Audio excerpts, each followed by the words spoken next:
క్రీస్తునందు ప్రియమైన సంఘమా, ఆత్మదేవుని ఆత్మశక్తిని బట్టి, ఆత్మదేవుని మహాకృపను బట్టి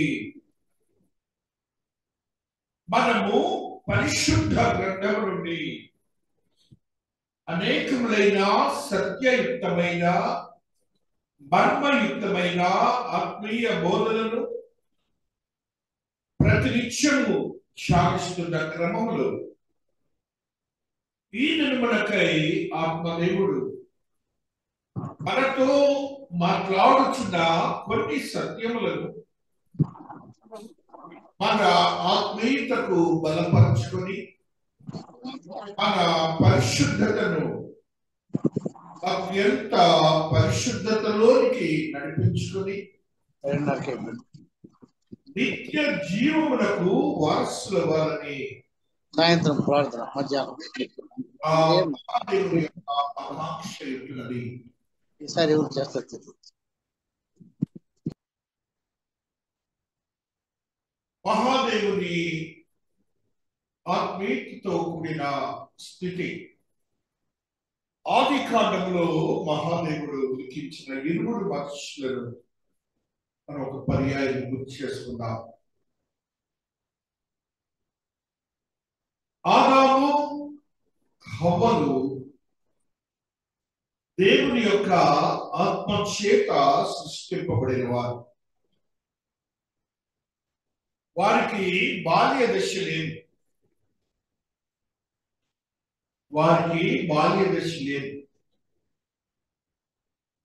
యవ్వన ప్రాయంతోనే వారిరువురిని దేవాది దేవుడు సృజించారు.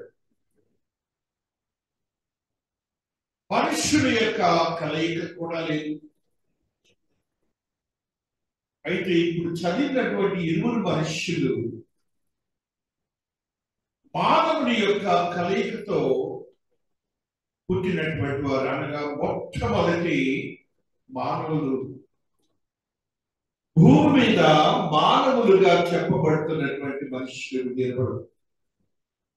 కయ్యూను అనేవాడు మొట్టమొదటిగా పుట్టాడు.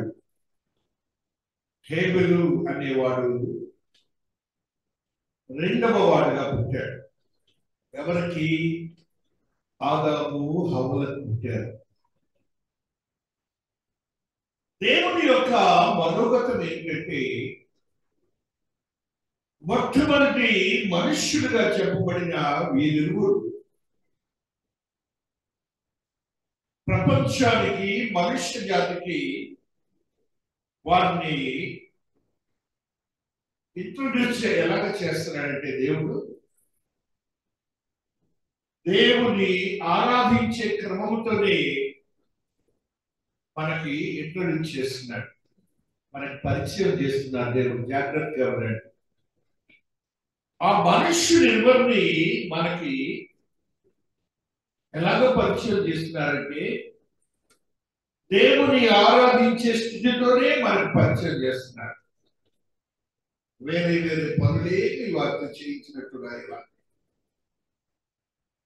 అనగా మానవుడు, అనగా విశ్వాసి దేవుని యందు భయభక్తులు కలవాడు. అనగా మనలాంటి వారు గ్రహించవలసింది ఏంటంటే,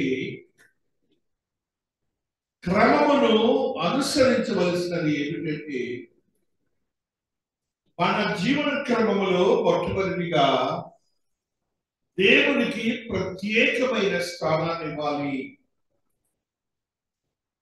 లోకములో అనేకములైన పనులుంటాయి. మనకు అనేకమైన పనులుంటాయి. వాటికి ప్రాధాన్యత ఇవ్వకూడదు. వారి ఇరువురు కూడా, ఒకరేమో వ్యవసాయం చేసేవాడు, ఒకడేమో గొర్రెలను కాపలా కాసి గొర్రెలను మేపేవాడు. ఆ రెండు పనులలో ఉన్న ప్రత్యేకతను మనం పరిచయం చేయట్లేదు. దేవుని ఆరాధించే క్రమాన్ని మనకు పరిచయం చేస్తున్నాడు దేవుడు. అనగా మనకి మన జీవన క్రమంలో అనేకములైనటువంటి పరిపాట్లు ఉండొచ్చేమో, కానీ దేవుని ఉద్దేశం ఏమిటంటే ఆయనకు ప్రత్యేకమైనటువంటి స్థితిని, ప్రాధాన్యతను ఇచ్చి ఆయనను ఆరాధించి ప్రస్తుతించే మనస్తత్వము, భక్తి తత్పరత, విశ్వాస్యత మనకు ఉండాలని దేవుని యొక్క అభిమతం అవుతున్నది. మహాదేవుడు స్వయంగా మాట్లాడుతున్న ఈ మాటల్లో ఉన్న సత్యాలు మరొకసారి గమనించాలి. వారైతే ఇరువురు బిడ్డల్ని తల్లిదండ్రులు భక్తితోనే పెంచారు. వారి ఇరువురిని కూడా దేవుని ఆరాధించే భక్తి తత్పరతతోనే పెంచారు. అయితే ఆ పెంపకంలో వారు నేర్చుకున్నది దేవునికి ప్రాధాన్యత ఇవ్వాలని, దేవుని ప్రస్తుతించాలని, దేవుని స్తుతించాలని వారికి వారు తల్లిదండ్రులు నేర్పారు. వారెవరనగా అవ్వ, ఆదా. మనము మన బిడ్డల్ని ఎలా పెంచుతున్నాము? First question God is putting us today. మొట్టమొదటిగా ఈ ప్రశ్నను దేవుడు మనకు వేస్తున్నారు. మన బిడ్డల్ని దేవుని భయభక్తులతో పెంచుతున్నామా? A positive question had been put by Holy Ghost today. ప్రత్యేకించబడిన ప్రశ్న ఇది. గ్రంథమేమో అలాగ నేర్పిస్తున్నది, మనమేమో మన బిడ్డల్ని ఎలాగ పెంచుతున్నాము? నా కుమారుడు మోసం చేసిన పిల్లలుగా తయారవుతున్నారు. తల్లిదండ్రులకు మనోభిష్టానికి ఇష్టంగా మాట్లాడి గడప దాటితే వారి ఇష్టం వచ్చినట్టు తిరిగే బిడ్డలుగా ఉంటున్నారు. గడప దాటితే ఇది ఎందుకు చెప్తున్నారంటే, దేవుడు ఏది చేసినా మనకి మేలేంది చేస్తారు, మేలేంది చెప్తారని గ్రహించండి.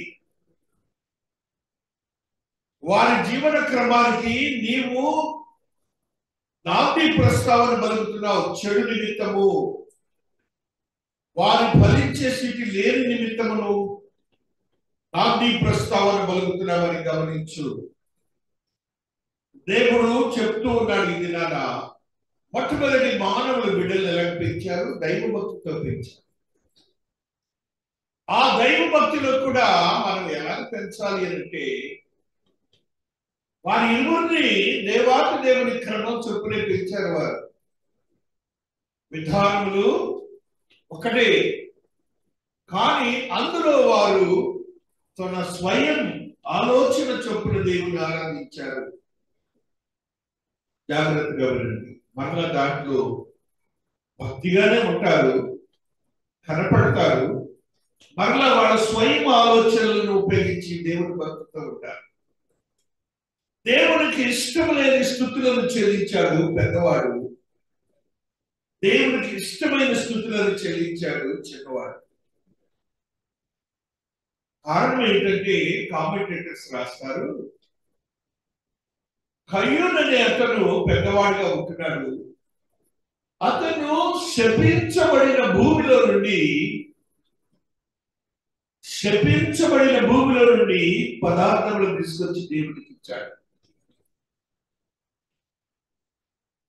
ఇతనేమో చిన్నవాడేమో శపింపబడని పశువుల యొక్క నిష్కల్మషమైన రక్తము, పవిత్రమైన రక్తము తీసుకొని వచ్చి దేవుడికి అర్పించాడు.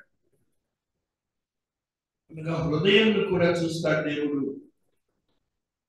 నీవు దేవుని పక్షంగా ఉన్నప్పుడు నీవు ఎలా ఉంటున్నావని దేవుడు అడుగుతున్నాడు. ఆయన సన్నిధిలో నువ్వు ఎలా ఉంటున్నావు? నీ క్రమాన్ని ఉపయోగిస్తున్నావా? అందులో దేవుడికి ఇష్టమైన క్రమమా కాదా? చాలా సున్నితంగా దేవుడు ఇరువురు బిడ్డల ద్వారా మనతో మాట్లాడుతున్నాడు. మన భక్తిగా ఉండవచ్చేమో, కానీ మన భక్తిలో లోపం ఏంటనేది ఈ ఇరువురు ద్వారా దేవుడు తెలియజేస్తున్నాడు. అంటున్నాడు 4వ వచనంలో ఏమంటున్నాడు దేవాదేవుడు చదవండి ఒకసారి. లేవీయులు కూడా తన మందలో తొలిచూలు పుట్టిన వాటిలో ప్రొద్దిన వాటిని కొన్ని తెచ్చెను. యెహోవా హేబేలును అతని అర్పణను లక్ష్య పెట్టెను. వాడు అనగా చేశాడు. ఈ తప్పుడు కూడా అన్నాడు. అంటే he himself had followed his brother and elder. Brother చేసిన క్రియను ఇతను కూడా చేశాట. అయితే ఏం చేశాడు ఇతను? చదవండి అక్కడ. మందలో తన మందలో తొలిచూలున పుట్టిన ఆపురా తల్లి. ఆ మందలో ఎన్నుంటాయి? 100, 200, 300, 400 ఉంటాయి పశువులు. అందులో గర్భము ధరించి మొట్టమొదటిగా పుట్టిందే దాన్ని చూస్తున్నాడు. ఆ యొక్క మొట్టమొదటిగా పుట్టిన బిడ్డను ఎదుగుతున్నాడు. ఎందుకు? నా దేవుడికి ఇవ్వాలి ఈ చిన్నపిల్లని, ఈ మొట్టమొదటిగా పుట్టిన పిల్లని నా దేవుడికి ఇవ్వాలని ఆయన ఎదురు చూస్తూ దానిని మరలా ప్రత్యేకంగా పెడుతున్నాడు. మరలా అందులో క్రొవ్విన దానిని ప్రత్యేకంగా పెడుతున్నాడు దేవుని కోసం. మనకు వల్ల కాదు. ఇంట్లో నుంచి వచ్చేటప్పుడు దేవుడు కానుక ఇవ్వాలనేది కూడా మనం గుర్తు పెట్టుకోతాము. ఈయన పుట్టిన గొర్రెపిల్ల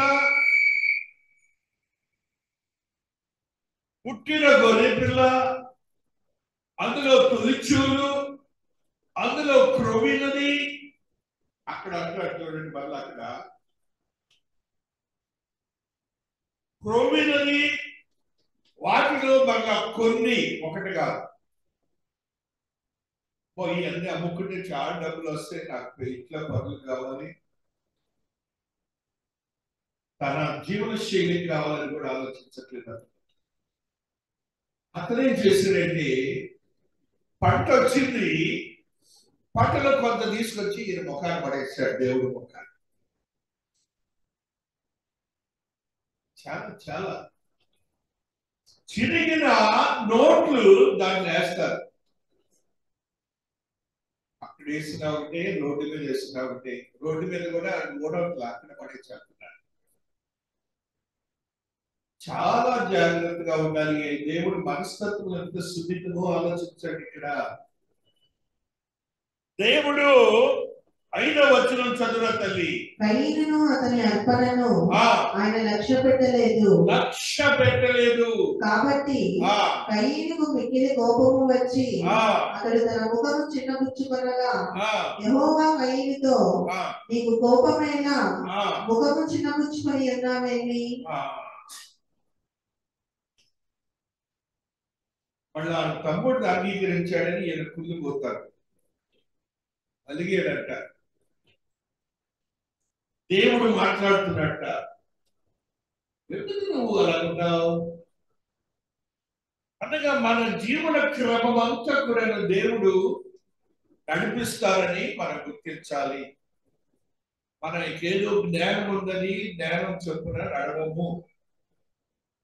ఆయన ఉద్దేశం ప్రకారమే నడిపిస్తారు.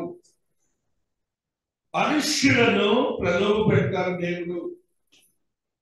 ఆయన క్రమములో మనకు దాచి ఉంచబడిన ఆశీర్వాదాలు మనకు కనపడవు, మన ముందే ఉంటాయి. కానీ దానిని పొందుకోవడానికి నీ నీతి, నీ విశ్వాసము, నీ పరిశుద్ధత ఉండాలి. ఇక్కడ ఈ ఇరువురిని గురించి, మనకున్నటువంటి మైండ్ సెట్ గురించి దేవుడు ఎలా మాట్లాడుతున్నాడు. దేవుడికి ఇష్టమైన క్రియలే చేయాలి, కానీ మన సొంతంగా ఏం చేయడానికి ఏదని దేవుడు ఆ విశ్వాసంతో మాట్లాడుతున్నాడు. స్ట్రైట్ డైరెక్ట్ స్పీచ్ అంటారు ఇంగ్లీష్ లో. Direct God is speaking with the believer. విశ్వాసంతో దేవుడు మాట్లాడుతున్నాడు. ఎవరైతే తప్పు చేసి ఇంకా దేవుని మీద నెపం అవుతున్నాడు విశ్వాసి, ఆ విశ్వాసంతో దేవుడు మాట్లాడుతున్న మాట చూడండి. యెహోవా కయీనుతో నీకు కోపమేలా, ముఖము చిన్నబుచ్చుకున్నావేమి, నీవు సక్రియ చేసిన తలనెత్తుకొనవా. అంటే దాన్ని ఏమంటున్నాడు దేవుడు? సత్క్రియ అంటే, క్రియ అంటే పని, సత్ అంటే మంచి పని, పరిశుద్ధమైన పని. పరిశుద్ధమైన పని నువ్వు చేసిన ఎడల ఏమంటున్నాడు? తలనెత్తుకొనవా. సత్క్రియ చేయని ఎడల వాకిట పాపము పొంచి ఉండను, నీ ఎడల దానికి వాంఛ కలుగును, నీవు దానిని ఎరుగువలెను. జాగ్రత్తగా మీరు ఎన్ని గుర్తుపెట్టుకోండి. దేవుడు మొట్టమొదటిగా మానవాళి గురించి మాట్లాడుతున్న మాటలు ఇవి. మానవాళి గురించి దేవుడు మాట్లాడుతున్న మాటలు. నీవు తల ఎత్తుకొనవా అనగా, దేవునితో నీవు కనుక నిష్కల్మషమైన మనసుతో పరిశుద్ధులతో నీకుంటే తల ఎత్తుకొనవా అనే మాటలు మీకు గుర్తుపెట్టుండి. నేను దేవుని యొక్క క్రియల చొప్పున జీవించే విశ్వాసిని, నాకేమాత్రము భయము లేదు. ఈ లోకంలో సాతానుడు నన్నేమి చేయలేదని నీవు ధైర్యముగా జీవిస్తావట. అనగా సాతానుడు మన చుట్టూనే కాసుకొని ఉంటాడు. సాతానుడు విశ్వాస చుట్టూ, మందిరము చుట్టూ, మన జీవన క్రమం చుట్టూ ఎదురు చూస్తుంటాడు. ఎందుకంటే వాడి మనుషులకు కాదు మనం, అపవాదికి సంబంధించిన మనుషులకు కాదు మనము, దేవునికి సంబంధించిన వాళ్ళ మనం. అందులో భాగమే మన జీవన క్రమము. ప్రతి విశ్వాసి గ్రహించాలి. దేవుడు ఇప్పుడు మాట్లాడుతున్నాడు మనతో. నెక్స్ట్ ఏమన్నాడు తల్లి?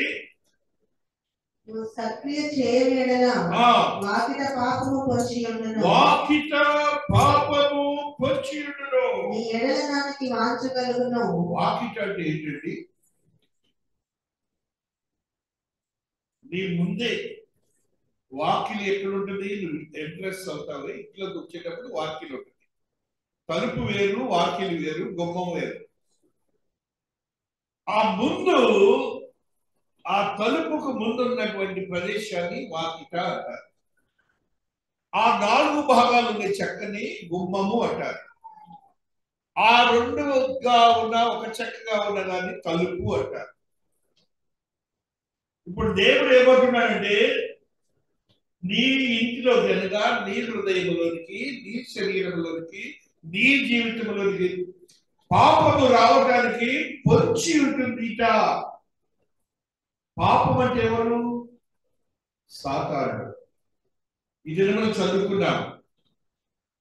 1 యోహాను సువార్తలో పాపమునకు సాతానుడికి సంబంధాల గురించి దేవుడు రాశాడు. ఎక్కడ? ఆ చదువుకున్న భాగంలో ఏమంటున్నాడంటే, అపవాదికి సంబంధించిన వాడు అబద్ధములాడతాడట, అపవాది తండ్రిగా ఉంటాడట, వాళ్ళకి అబద్ధికుడట. మరి ఇంకొక చోట ఏం రాస్తాడంటే, కయ్యూరు వంటి వారు కాకూడదు, తండ్రి సాతానుడికి సంబంధించిన వాడు అని అంటున్నాడు. కాబట్టి క్రీస్తునందు ప్రియమైనటువంటి వారారా, మనము ఒకవేళ విశ్వాసులుగా ఉండవచ్చేమో కానీ, పరిశుద్ధులమని చెప్పబడవచ్చేమో కానీ, ఇలాంటి భావోద్రేకాలు కలిగినటువంటి జీవన క్రమము ఆరాధనలో ఉండకూడదని, అనగా మన స్వంత ఆలోచనలు ఆయన ఆరాధనలో పెట్టకండి. మ్యాండేటరీ, ఇంగ్లీష్ లో మ్యాండేటరీ, కంపల్సరీ, క్రమము తప్పకుండా, ఇవన్నీ కూడాను మస్ట్ అండ్ షుడ్ అంటారే. అంతే. దేవుడు ఒకటి చెప్పారంటే ఇది స్పష్టం. ఇక్కడ స్ట్రైట్ గా God is speaking with the believer. శ్వాసతో దేవుడు మాట్లాడుతున్నాడు. You should be like this my dear gentlemen. ఈ రీతిగా నన్ను ఆరాధించు, లేక నన్ను ఆరాధించబోయిన పర్వాలేదు, దేవుడు చెప్తున్నాడు. అవసరం లేదు ఆయనకి. ఆప్షనే. మీరు అది కూడా గమనించండి. ఏదో కన్వర్ట్ చేస్తున్నారని ఎవరో మనల్ని అట్లా అంటారు చూడు, అదేం లేదు. ఆప్షన్ టిక్ పెట్టుకోవడమే. నాకు ఇష్టమైతే యేసుక్రీస్తు దేవుడు, లేకపోతే టిక్ పెట్టుకోవద్దు అంతే. ఆయన ఏమో లాక్కొచ్చి కూర్చోబెట్ట మళ్ళా. ఎక్కడ గ్రంథంలో అలాగ లేదు. ఇప్పుడు అది కూడా మాట్లాడుతున్నాడు. ఆయన ఒకవేళ ఆరాధిస్తే అలాగ ఆరాధించు, అదర్వైజ్ డోంట్ డూ దట్. నీ సొంత క్రమాన్ని ఆయన సన్నిధిలో ఉంచవద్దు.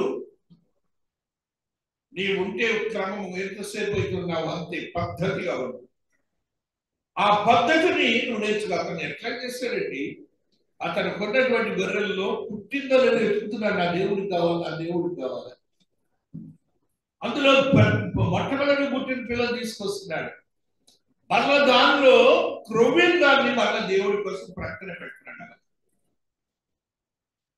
మనకి ఎంత టైం తీసుకుంటాడు దేవుడికి, ఎంత భావోద్రేకాలను దేవుడి కొరకు చూస్తున్నాడు. కారణం ఏంటంటే పరిశుద్ధమైనటువంటి రక్తాన్ని, దేవుడికి రక్తంలో ప్రాణం ఉందన్నాడు దేవాతి దేవుడు.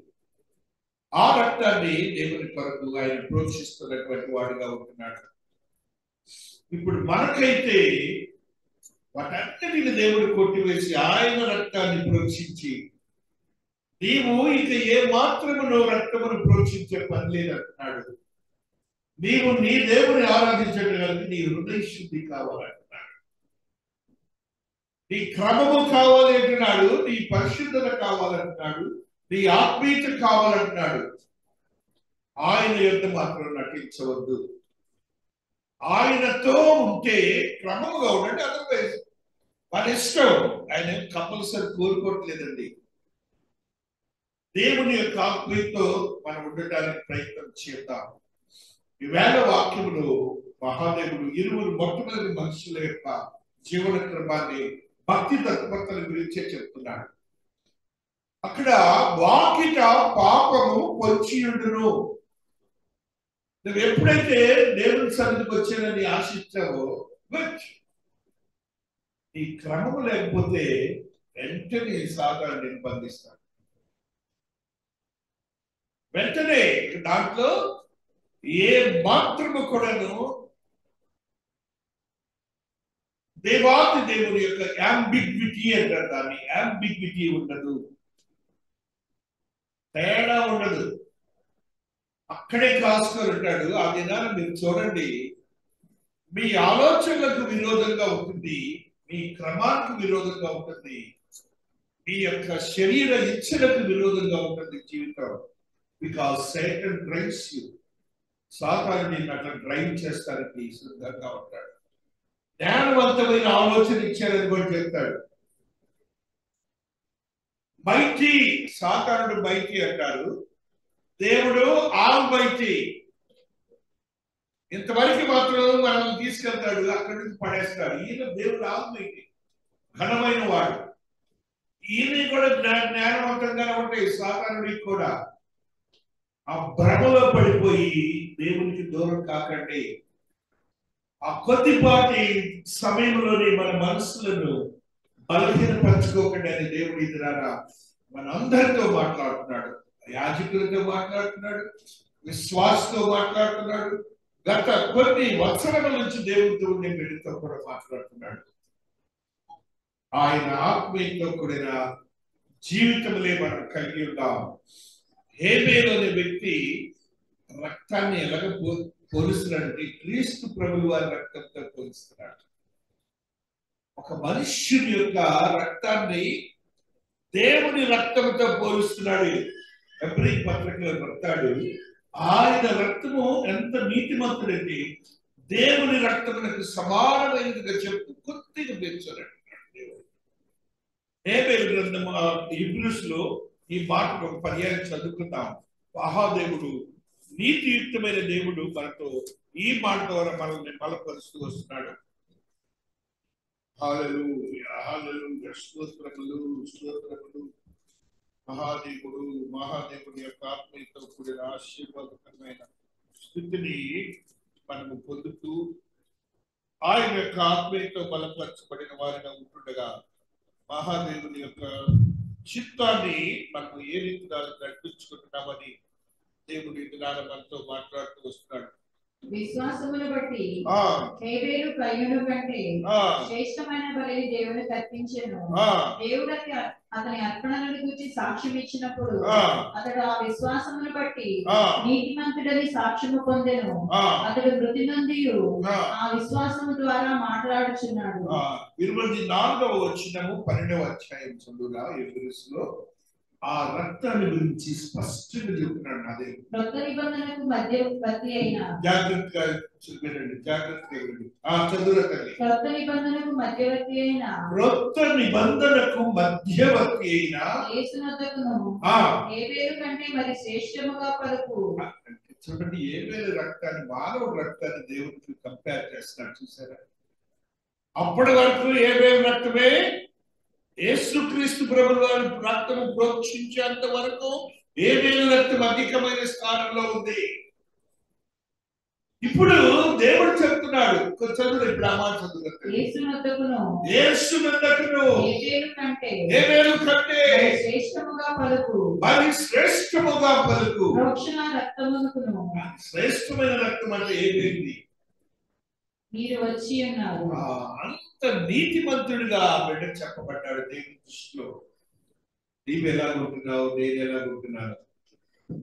దేవునితో, దేవుని యొక్క రక్తముతో సమానంగా దేవుని యొక్క శ్రేష్టమైన రక్తం అని చెప్తున్నాడు. అనగా మన యొక్క నీతి ఎలా ఉందని దేవుడు ప్రశ్నిస్తున్నారు మనల్ని. వేళ మన నీతి దేవుని దృష్టిలో ఎలా ఉన్నది? నటించే వాళ్ళకు ఉంటున్నావా?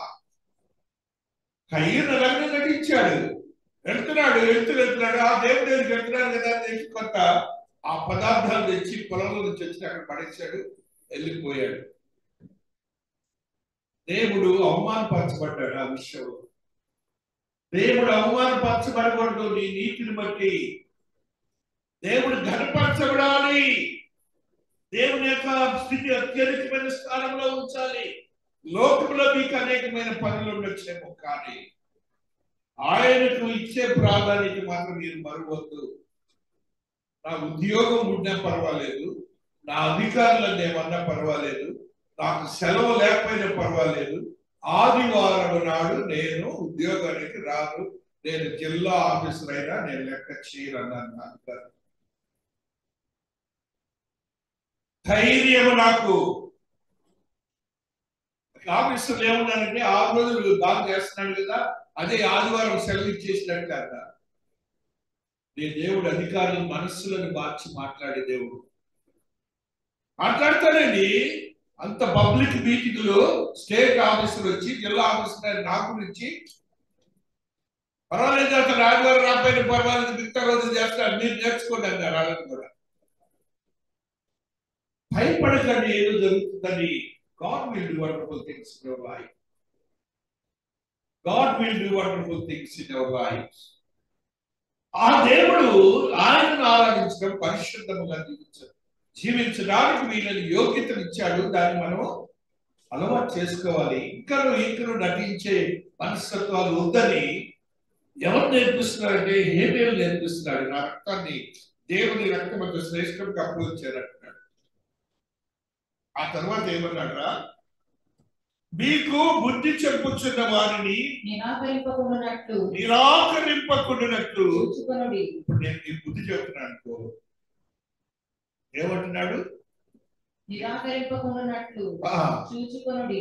దాన్ని కూడా మీరు లెక్క చేయకుండా ఉంటారేమో అని చెప్పి ఆయన దేవుడు బుద్ధిగా చెప్తున్నాడు. ఎన్ని సున్నితంగా ఉంటుందంటే బైబిల్ గ్రంథము. మన వల్ల కాదండి బైబిల్ గ్రంథాన్ని అర్థం చేసుకోవటం. బైబిల్ గ్రంథాన్ని ట్రిటైజెస్ పుస్తకాలు తిప్పితే కాదు, పరిశుద్ధాత్మ దేవుడు నేర్పాల్సింది. అందులో నీకు జ్ఞానం వస్తుంది. నెక్స్ట్ ఏమన్నాడు తల్లి? వారు భూమి మీద నుండి బుద్ధి చెప్పిన వారిని నిరాకరించినప్పుడు తప్పించుకొనకపోయిన ఎడల, ఇప్పుడు తప్పించుకొనకపోయిన ఎడల నుండి బుద్ధి చెప్పుచున్న వానిని విసర్జించుచు మనము తప్పించుకొనపోవుట మరి నిశ్చయము కదా. అప్పుడు ఆయన శబ్దము భూమిని చలింప చేసను కానీ ఇప్పుడు నేను ఇంకొకసారి భూమిని మాత్రమే కాక ఆకాశమును కూడా కంపింప చేతును అని మాట ఇచ్చి అన్నాడు.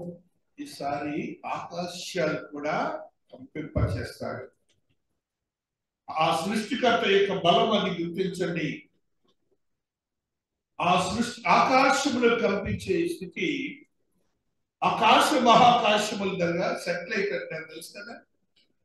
సెటిలైట్ ఏ క్రమం చొప్పునుంటున్నావో ఆ సాధారణుడు యొక్క ఆకాశ మహాకాశములను మరలా నేను కంపింపజేసి సాధారణ బలాన్ని తగ్గించబోతున్నాను అంటున్నాడు దేవుడు.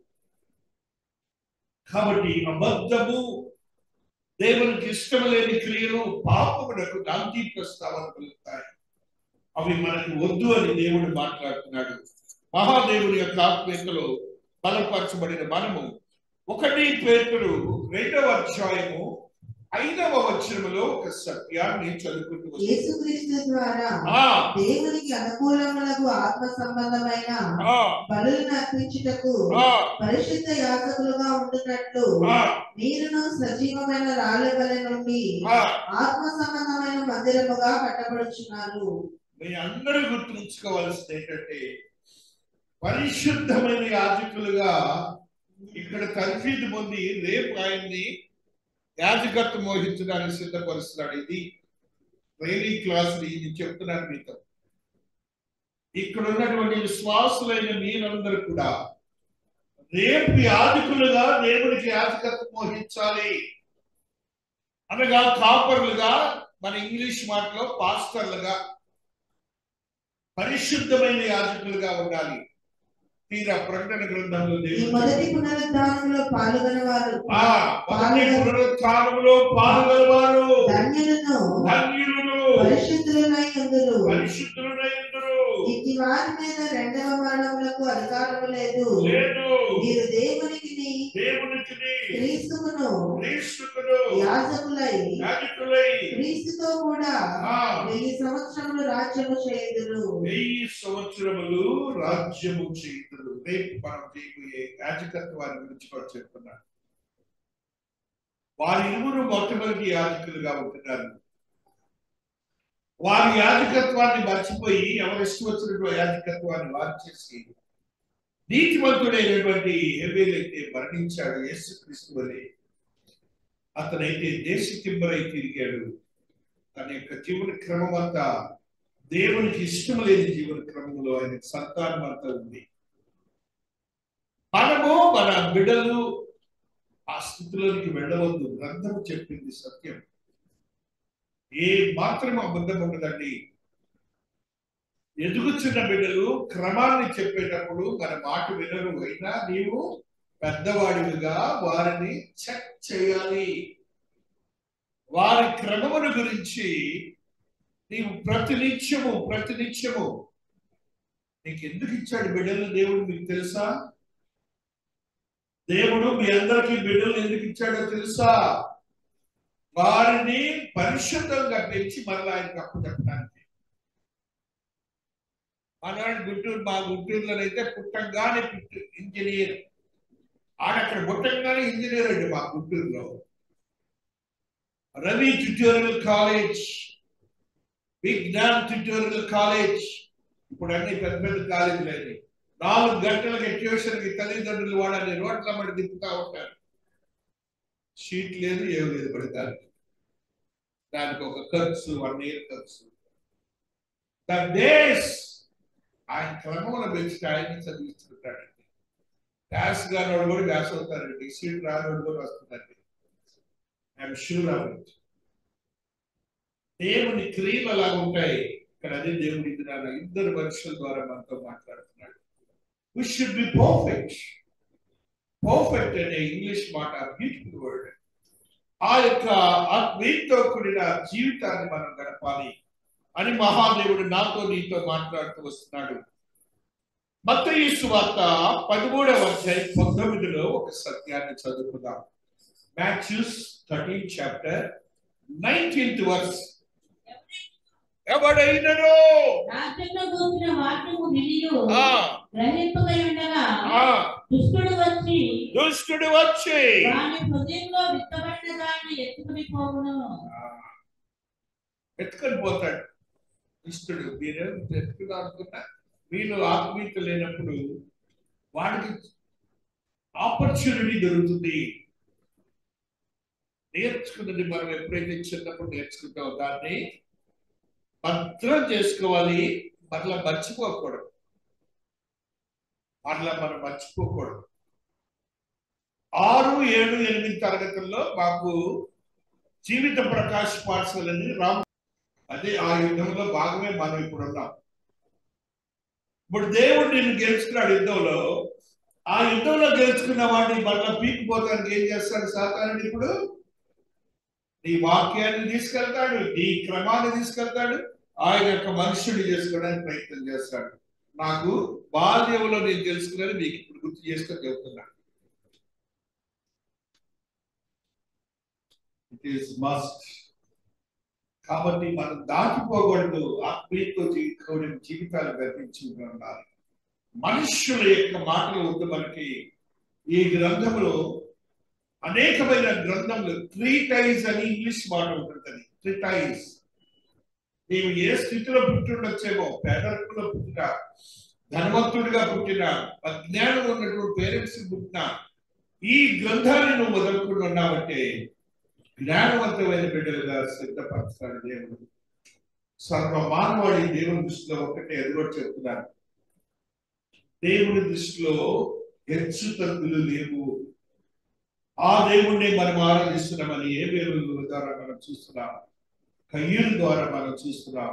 మన విశ్వాసం ఎబ్రీలో చదివేది ముందు విశ్వాసమును బట్టి హేబెలు తన అర్పణలు అర్పించాడు. విశ్వాసంతో ఉండండి. మహాదేవుడు కార్యాలు చేస్తాడు. మరి యొక్క సత్యాన్ని చదువుతున్నాం. ఐజయా యెషయా 57:19 ఒక సత్యాన్ని ఆత్మదేవుడు తెలియజేస్తూ ఉన్నారు.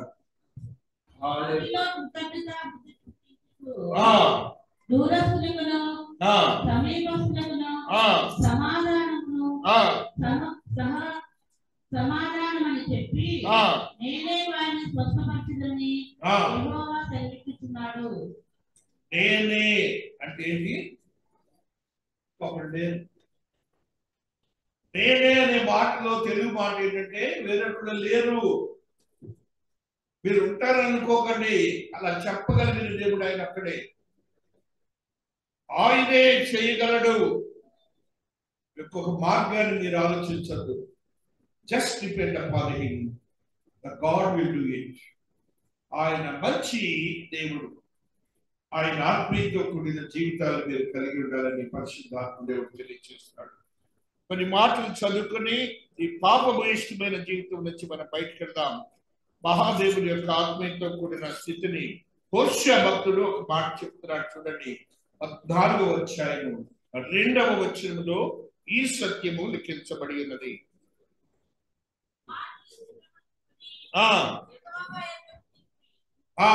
మీరు ఆయనతో చెప్పవలసినదేమనగా మాటలు సిద్ధపరచుకుని.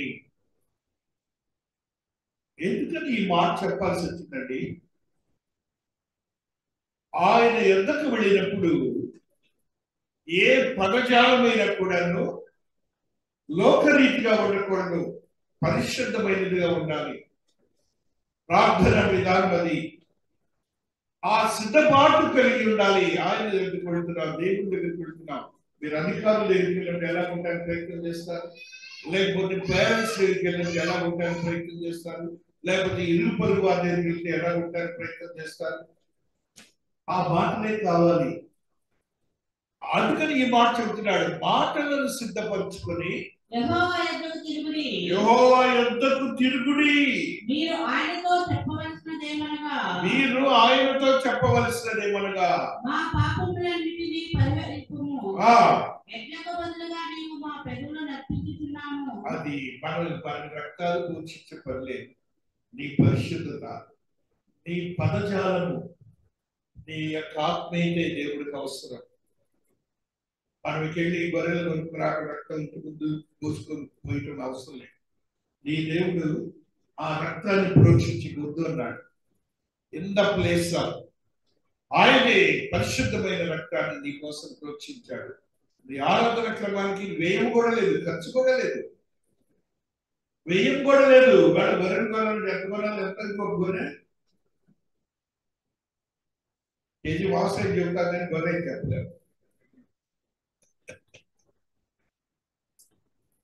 దేవుని యొక్క ఏర్పాట్లు ఆ దేవుని రక్తంలో ఉన్న ఖరీదు, నీకు చెందిన ఖరీదు, దేవుని ఆరాధించే ఖరీదు. అంత సింప్లిఫై చేశాడు దేవుని ఆరాధన. అయినా కూడా మనకి సొంత జ్ఞానాన్ని ఉపయోగిస్తున్నాం. ఎలాగా ఇట్లా టైం తీసుకుంటే ఏం పక్కన పెట్టండి. యూదా 11లో ఏం చెప్తున్నాడు చూడండి. ప్రక్కనే ఒకటి బుక్కు. యూదా 11లో ఒక అద్భుతమైన సత్యాన్ని నీకు, అయ్యో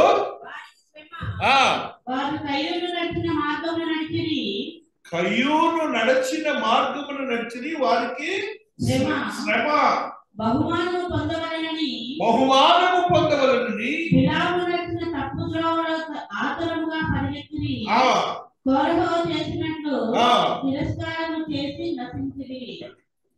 కొంతమంది భక్తులు ఏం చేశారో చెప్తున్నాడు.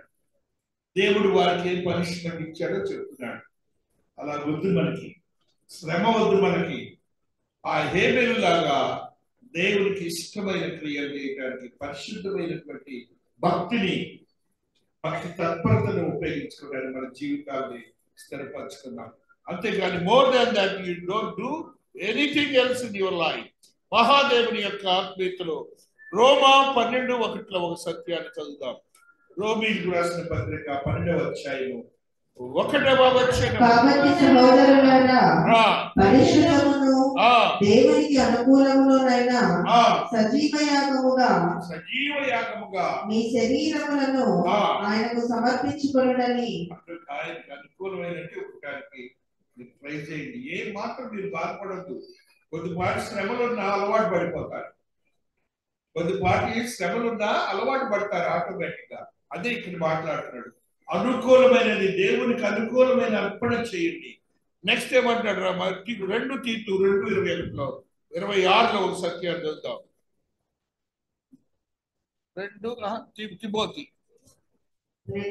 తిమోతి 2:21. వీటిలో చేరక తను తాను పవిత్రపరచుకున్న ఎడల వాడు పరిశుద్ధపరచబడి యజమానుడు వాడుకొనుటకు అర్హమై ప్రతి సత్కార్యములకు సిద్ధపరచబడి ఘనత నిమిత్తమైన పాత్ర అయి ఉండును. మనం అలా దేవునికి ఉపయోగపడే పాత్రలు అయిపోతాం. దేవునికి ఉపయోగపడే పాత్రలు అంటే దేవునికి ఎంతో ఇష్టం కదా, ఆయన సొంత మనిషి అయిపోతావు కదా. ఆ రీతిగా నీ పరిశుద్ధతను పెంచుకో. మరి ఒక సత్యము 1 పేతురు 2:9. అయితే మీరు చీకటిలో నుండి ఆశ్చర్యకరమైన తన వెలుగులోనికి మిమ్మల్ని పిలిచిన వారి గుణాతిశయములను ప్రచురం చేయు నిమిత్తము ఏర్పరచబడిన వంశమును రాజులైన యాజక సమూహమును పరిశుద్ధ జనమును దేవుని సొత్తైన ప్రజలునై ఉన్నారు. దేవుని సొత్తు, వంశము, ఆయన వంశం మనం. ఈ లోకంలో వంశాలు కాదు, దేవుని వంశం మనం, దేవుని వంశం మనది. కాబట్టి ఆ రీతిగా మీరు అతిశయపడండి. దేవుణ్ణి బట్టి, లోకరీతిగా ఉన్న జ్ఞానాన్ని బట్టి మీరు అతిశయపడొద్దని చెప్తున్నాడు. 26 ప్రకటన చదువుకొని ముగించుకున్నాం. ఈ మొదటి పునరుద్ధానములో పాలుగలవారు ధన్యులను పరిశుద్ధులనై ఉందురు. ఇట్టి వారి మీద రెండవ మరణమునకు అధికారము లేదు. మనకి నిత్య జీవమే అనగా స్వర్గమే. మీరు దేవునికి క్రీస్తుకును యాజకులై క్రీస్తుతో కూడా 1000 సంవత్సరములు రాజ్యము చేయుదురు. దేవుడితో యాజకత్వం చేస్తాం మనం.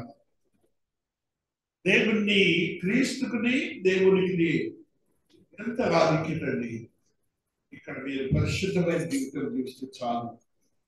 దేవుని సన్నిధిలో ఉండి దేవుని కొరకు యాజకత్వం వహించే బిడ్డలుగా ఉండబోతారు. హేబేలు నేర్పిస్తున్నాడు మనకి.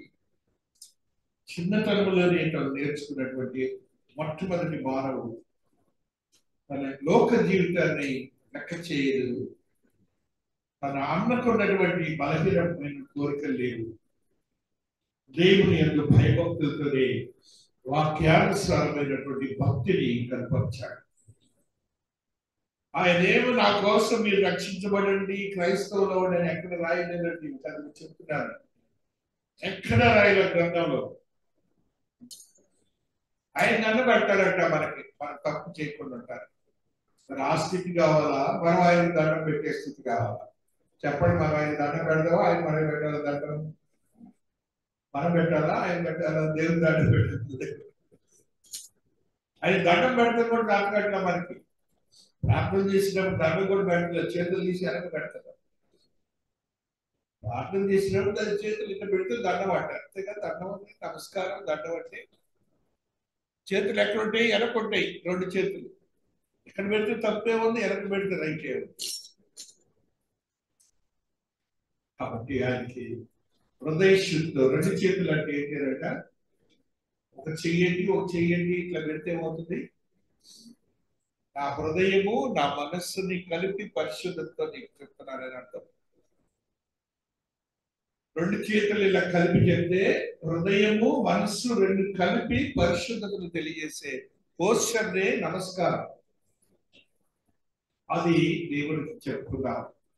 దేవుడు ఈ పరిశుద్ధ వాక్యమును దీవించి ఆశీర్వదించుగాక. ఆమేన్. ఆయన నన్ను పెడతాడంట మనకి, మనం తప్పు చేయకుండా ఉంటారు. మరి ఆ స్థితి కావాలా, మనం ఆయన దండం పెట్టే స్థితి కావాలా? చెప్పండి. మనం ఆయన దండం పెడదామా, ఆయన మనం పెట్టాలా? దండం మనం పెట్టాలా, ఆయన పెట్టాలా? దేవుని దండం పెట్టాలి. ఆయన దండం పెడితే కూడా దండం పెట్టాలా? మనకి ప్రార్థన చేసినప్పుడు దండం కూడా పెట్టలేదు, చేతులు తీసి వెనక పెడతారు. ప్రార్థన చేసినప్పుడు దాని చేతులు ఇట్లా పెడితే దండం అంటారు. అంతేకాదు దండం అంటే నమస్కారం. దండం అంటే చేతులు ఎక్కడ ఉంటాయి? వెనక ఉంటాయి. రెండు చేతులు ఇక్కడ పెడితే తప్పే ఉంది, వెనక పెడితే రైట్ ఉంది. కాబట్టి ఆయనకి హృదయ శుద్ధితో రెండు చేతులు అంటే ఏంటంట, ఒక చెయ్యండి ఒక చెయ్యండి ఇట్లా పెడితే ఏమవుతుంది? నా హృదయము నా మనస్సుని కలిపి పరిశుద్ధతతో నీకు చెప్తున్నానని అర్థం. రెండు చేతులు ఇలా కలిపి చెప్తే హృదయము మనస్సు రెండు కలిపి పరిశుద్ధతను తెలియజేసే పోస్చర్నే నమస్కారం. అది దేవుడికి చెప్పుకున్నాం. దేవుడు ఈ పరిశుద్ధ వాక్యమును దీవించి ఆశీర్వదించుగాక. ఆమేన్.